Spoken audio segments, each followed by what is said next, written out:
O amor no cérebro. Pesquisa de Maria Borges, professora associada do Departamento de Filosofia da UFSC, bolsista de produtividade em pesquisa do CNPq, nível 1D, CAFI, Filosofia. Resumo: neste artigo, eu procurarei mostrar a relação entre o sentimento do amor e neurotransmissores, bem como o lugar do amor no cérebro.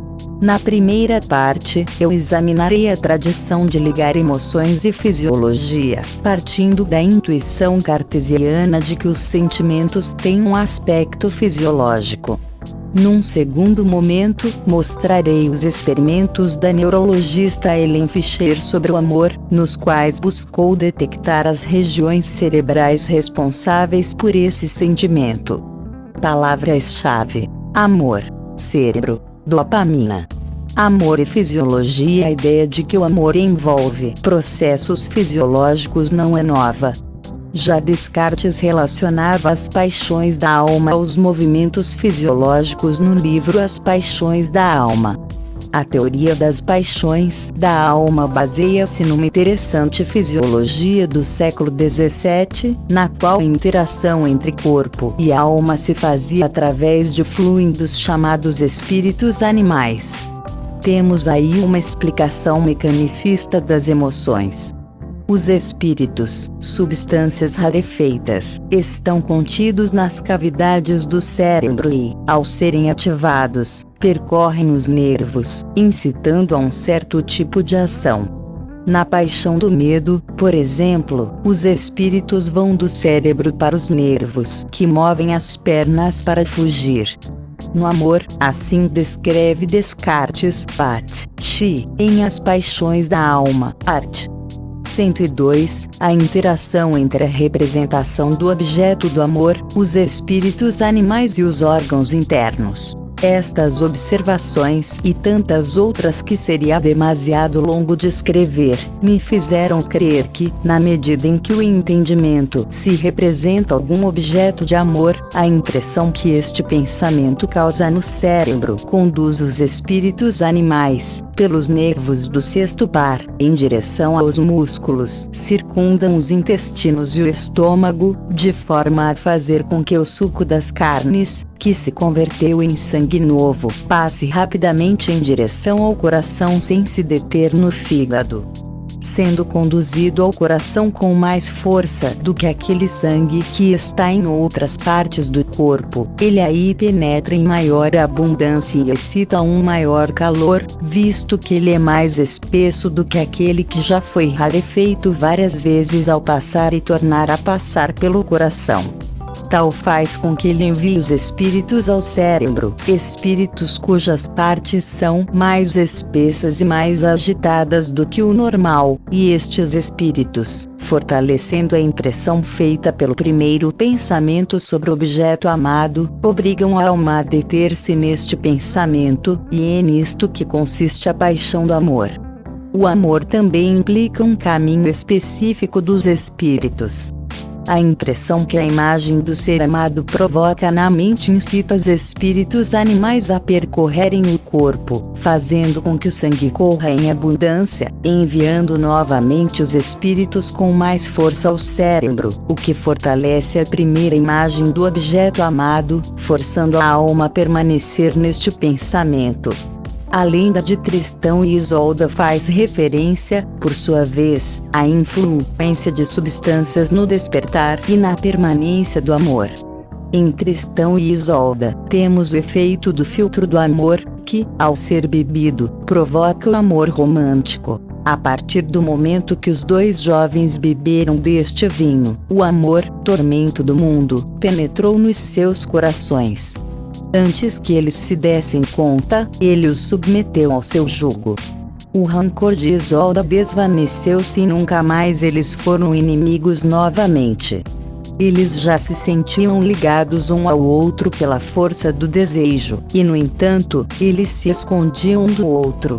Apesar da violenta atração que os impelia num mesmo desejo, eles igualmente estremeciam no temor da primeira confissão do seu amor. A teoria das paixões em Descartes já antecipava o que a filosofia contemporânea admite. As perturbações fisiológicas são elementos constitutivos das emoções. William James radicaliza esta concepção ao afirmar que a sensação da emoção nada mais é do que a percepção de perturbações fisiológicas. Não haveria emoção se retirássemos destas sensações de agitação, tremor, rubor, etc. James chega mesmo a inverter a ordem causal entre a emoção e sua perturbação fisiológica associada. Não choramos porque estamos tristes, ele afirma, mas estamos tristes porque choramos. Sentir tristeza não seria causa da reação fisiológica, mas, ao contrário, a nossa experiência desta reação. As modificações físicas provocadas pelo amor, descritas por filósofos e poetas, sabe-se hoje, não são apenas invenções literárias, mas modificações que são induzidas pela paixão. Os estudiosos admitem que a paixão do amor causa efeitos no sistema nervoso autônomo, aumento de batimentos cardíacos, garganta seca, dificuldade para respirar e aumento de temperatura. Assim, a febre que percorre o corpo daquele que ama não é uma ilusão literária, mas um efeito do amor no sistema nervoso autônomo. As modificações fisiológicas atribuídas ao amor podem levar a ações impetuosas, desprovidas de reflexão. No amor, deve-se duvidar das juras feitas pelos amantes, pois, ao serem produtos de alterações físicas, são intempestivas e voláteis. Shakespeare foi pródigo, nas suas tragédias, em fazer o paralelo entre fisiologia, sentimento e ação. Em Hamlet, ato 1, cena 3, Polônio já advertia sua filha Ofélia sobre a influência da fisiologia nas juras de amor de Hamlet. Quando o sangue ferve, como a alma torna a língua pródiga em votos.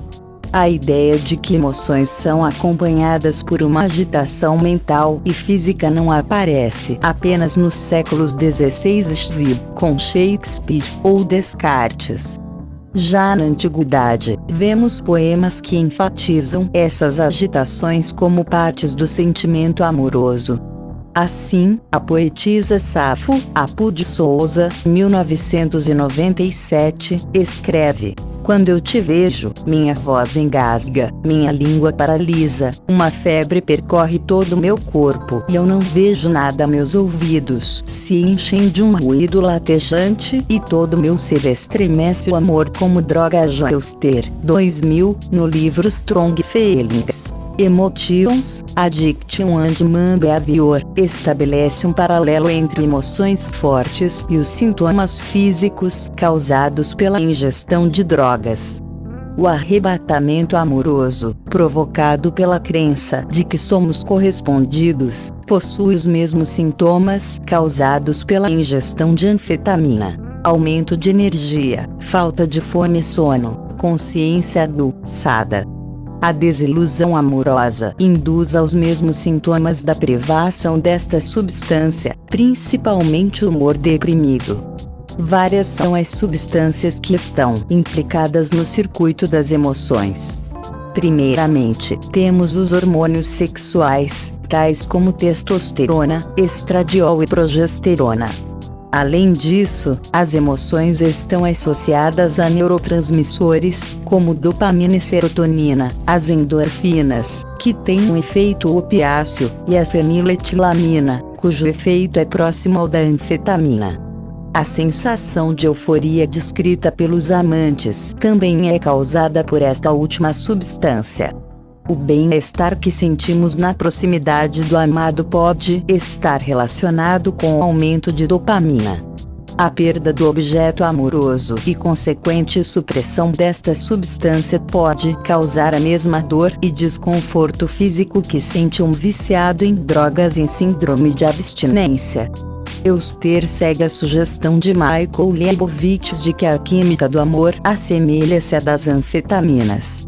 sabemos bastante sobre a neurofisiologia das anfetaminas e como elas produzem os efeitos característicos de uma consciência aguçada, aumento de energia, pouca necessidade de sono à comida, sentimentos de euforia, etc. Estes efeitos têm um curso previsível, durando muitas horas e levando à depressão. Estes sintomas são surpreendentemente parecidos com aqueles do amor, no sentido de um arrebatamento agudo, ou o que Dorothy item 9 denomina limerência 1, e é totalmente possível que o amor e as anfetaminas utilizem os mesmos circuitos neuronais.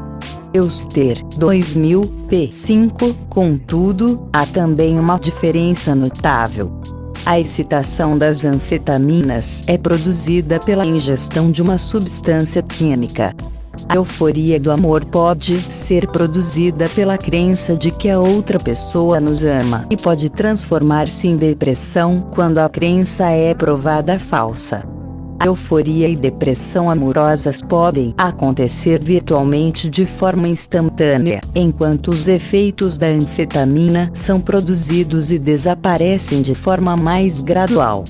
Euster também aponta para uma característica do amor: a duração breve. A emoção do amor, afirma Euster, com base nos trabalhos de Dorothy item 9, dura, em média, de 18 meses a 3 anos. Curiosamente, 3 anos é o tempo de duração do filtro do amor utilizado por Tristão e Isolda. Averroes Just fala em Madly in Love. O experimento de Ellen Fisher. Uma série de experimentos foram realizados para detectar quais eram exatamente os circuitos cerebrais utilizados pelo sentimento de amor. A neurologista Ellen Fisher, 2005, se notabilizou por ter estabelecido o locus do amor no cérebro. A fim de relacionar o amor com neurotransmissores cerebrais, a pesquisadora realizou experimentos na State University of New York, USA, nos quais ela e sua equipe procuraram determinar a modificação que ocorria nos cérebros dos apaixonados. Os apaixonados eram recrutados na universidade, com a chamada "Você acabou de se apaixonar perdidamente". Posteriormente, eles eram selecionados seguindo alguns critérios, incluindo o de não estarem deprimidos, e passavam por um exame de fMRI, ressonância magnética funcional, que mostrava o aumento do fluxo sanguíneo numa determinada área cerebral. O experimento partiu de hipóteses já consideradas pelos pesquisadores sobre a química cerebral. Segundo pesquisas anteriores, 3 substâncias foram consideradas as principais responsáveis pelas sensações experimentadas no amor romântico: dopamina, norepinefrina e serotonina. A dopamina seria a principal substância relacionada à paixão amorosa. Ela explicaria o fato de que o apaixonado passa grande parte do tempo pensando no seu objeto amoroso.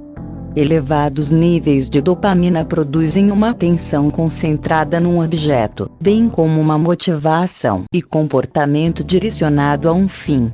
Essa é exatamente uma característica dos apaixonados. Sua atenção é focada no objeto amoroso, com a exclusão de todos à sua volta. Além disso, concentram-se nas qualidades positivas do amado, esquecendo as qualidades negativas. Altas doses de dopamina produzem outras sensações associadas à paixão: aumento de energia, hiperatividade, falta de sono, tremor, respiração acelerada, coração pulsante, além de ser responsável pelo êxtase, que é sentido pelos apaixonados como um êxtase amoroso. Soma-se a isso o efeito de aumentar a persistência. Quando a recompensa é postergada, a dopamina aumenta a energia do cérebro para que esse tenha uma maior atenção e leva o amante a lutar mais e mais para conseguir a reciprocidade do amado.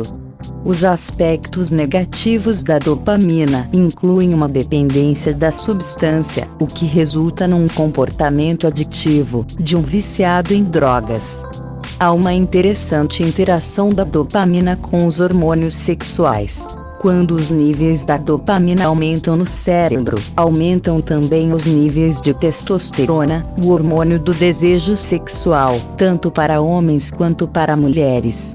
Contudo, enquanto a dopamina aumenta a testosterona, elevadas doses de testosterona não levam necessariamente ao aumento de dopamina.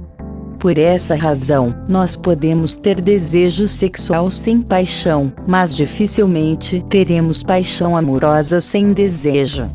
Um outro neurotransmissor associado à paixão amorosa é a norepinefrina, induzindo o aumento de energia, atenção e vitalidade típicos do ser apaixonado. A serotonina também entra no circuito do amor. Entretanto, ao contrário do que muitas vezes é divulgado, a paixão acarreta uma diminuição, e não um aumento, de serotonina.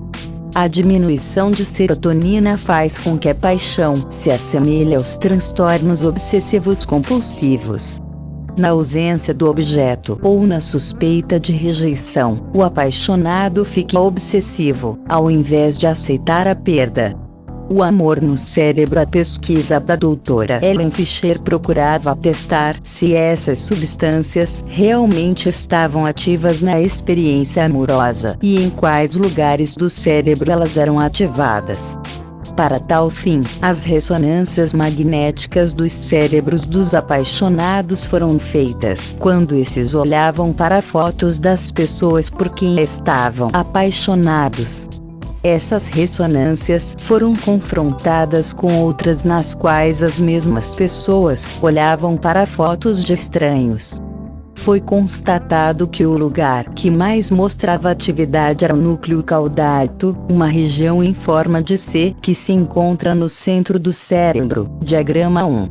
É uma região primitiva, uma parte do que é chamado de cérebro retílico, pois essa parte se desenvolveu no cérebro animal muito antes dos mamíferos terem se proliferado há 65 milhões de anos. O scan cerebral mostrou que o corpo e a cauda do núcleo caudato tornavam-se especialmente ativos quando o apaixonado olhava para a foto do seu bem-amado. Além disso, outras áreas nas quais foi constatada atividade cerebral durante o experimento fazem parte do caminho da dopamina no cérebro, conforme é mostrado na figura abaixo, diagrama 2. Córtex pré-frontal, córtex do cíngulo anterior, caminho da dopamina, área tegmental ventral, núcleo caudato. Princípios. Revista de Filosofia, Natal, V. 22, N. 38, maio-agosto 2015, ISN 1983, 2109. Há pouco tempo, foi descoberto que o núcleo caudato faz parte do sistema de recompensa do cérebro, Reward System. O núcleo caudato nos ajuda a detectar e perceber uma recompensa, discriminar entre recompensas e preferir uma recompensa particular ou outra, além de antecipar uma recompensa e esperar uma recompensa. Outro lugar onde foi notada uma grande atividade é a área tegmental ventral, VTA, e a parte central do circuito de recompensa do cérebro. Esse resultado condiz com os neurotransmissores associados ao amor, pois a VTA é a difusora das células de dopamina para o núcleo caudato. As substâncias cerebrais nos 3 momentos do amor. As experiências de Ellen Fisher também foram responsáveis por estabelecer e divulgar que existem 3 fases no amor e que, em cada uma delas, há a ação de determinados hormônios ou neurotransmissores. A primeira fase seria o desejo, fase na qual o objeto de atração é indiferenciado.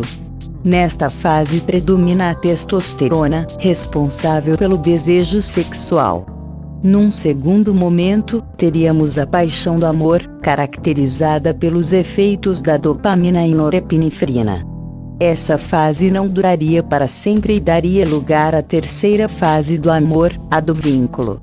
Nessa última fase, a substância atuante seria a oxitocina, responsável pelo vínculo amoroso.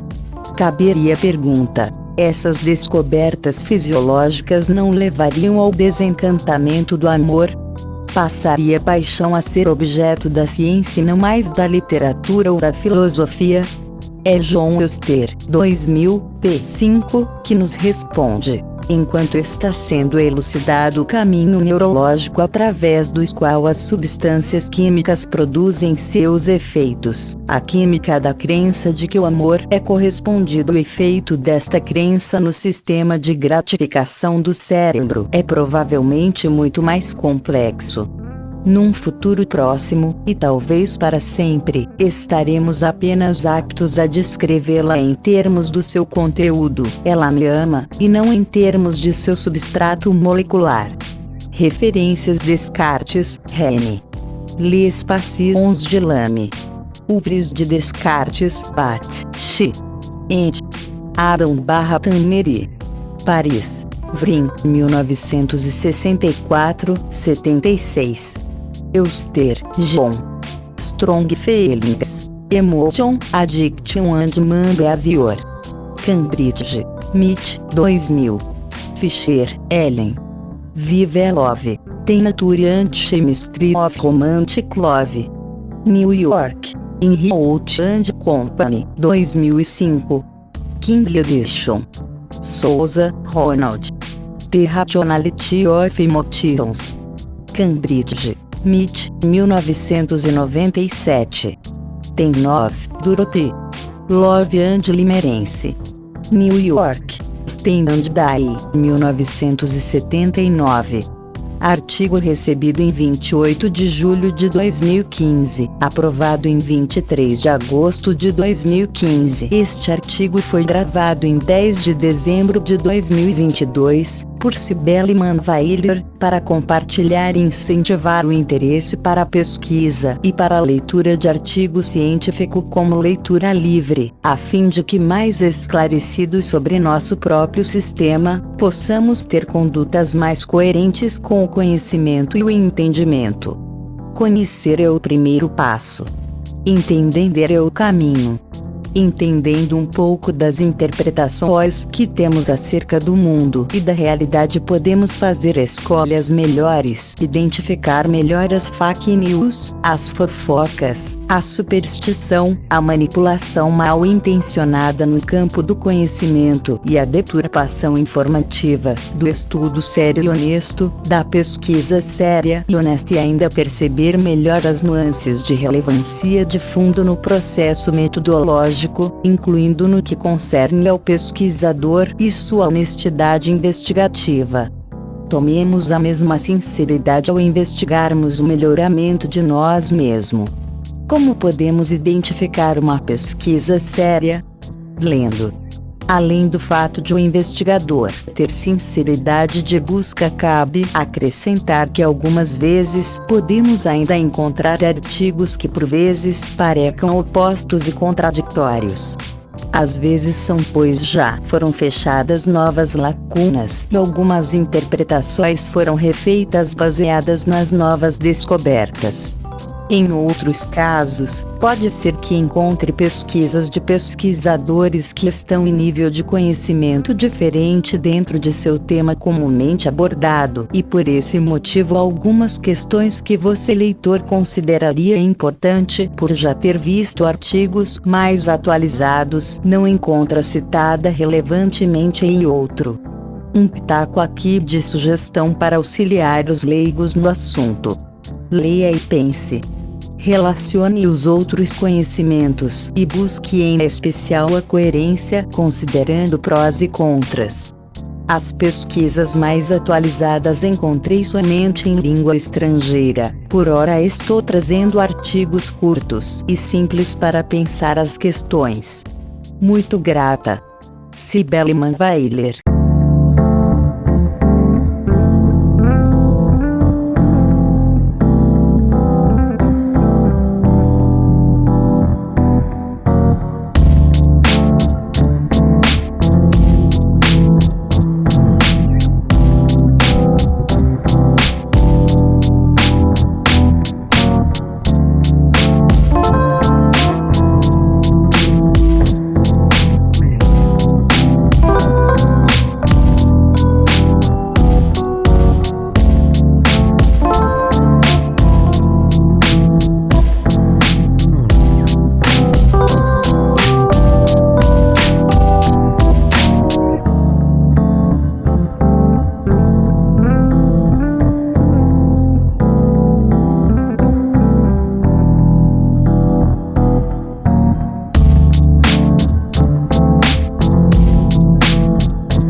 Abstract. In this paper, in March showing the relationship between the loving feeling and neurological substances, as well as their place in the brain. In the first part, starting with Descartes, examined the tradition that related emotions to physiology. After that, showed the experiments of Dr. Ellen Fisher, who found out the love paths in the brain. Keywords: love, brain, dopamine,